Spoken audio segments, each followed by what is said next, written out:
High গো, তা তুমি কেমন করে সেটা সকিলা? আর বাবা কাম করে সেটা ওরে বাবা সেটা ওয়াতে কেন ভরছো গো? সেটা জড়ো করেনি কড়ে তুমি ভালো কেন গো? করে তুলবো এখন জোগাড় করছি যখন কাজ করবো না।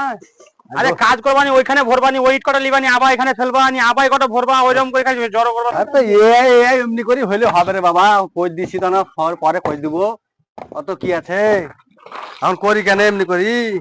আর আবার কেমন করে এক সেটা হবে? করে জড়ো হবে তুলবা ফেলবা, এক করে জড়ো হবে তুলবা ফেলবা, এরকম করে কাজ করতে হবে। সবাই পরিষ্কার এরকম করছি করে তো। তুমি সবকে ভরে দিছো ইটের তলে, লোক তো নিয়ে আসবো কেন? সেটা তো আসিনি। তোমাদের কি করতে নিয়ে আসছি তাইলে? তো আমরা কাজ করতে আসি, সিমেন্ট বালির কাজ করবো তো, আগে সেটা চলছে নাকি? সিমেন্ট বালি কাজ করবা, দেখো তোমাদেরকে ঝেঁটে হবে না। ওই যে পারবো না খো। তুমি তাহলে নোংরাতে কাজ করবা? আমরা কাজ করাম তো করলিছি, যেমন দরকার সেরকম করলিছি। আজ না হয় কাল হবে, কাল না হয় পরশু হবে। ওইরকম করে গোটা ছাদের আবি জড়ো হয়ে যাবে না, ফেলতে তখন একটা লেবার লাগবে যে বেশি। লাগবে তো দিতে হবে। ও মানে কি করবো বলো, যত হয়েছে করছি, যত পাচ্ছি গোছ করছি। লেবার মিস্ত্রি সাইডে কাজে পাঠিয়ে দিলে পরে কিছু কিছু কিছু কিছু রাবিশ গুলো ঝাড়ু দিয়ে এরকম করে রেখে দেয়। তো ওই আজকে কিছু রাখছে, কালকে কিছু রাখছে, পরশু কিছু রাখছে, এরকম করে দেখা যায় প্রায় অনেকই রাবিশ জড়ো হয়ে যায়। তো সেই রাবিশ গুলো ফেলতে আবার একটা এক্সট্রা লেবার লাগে।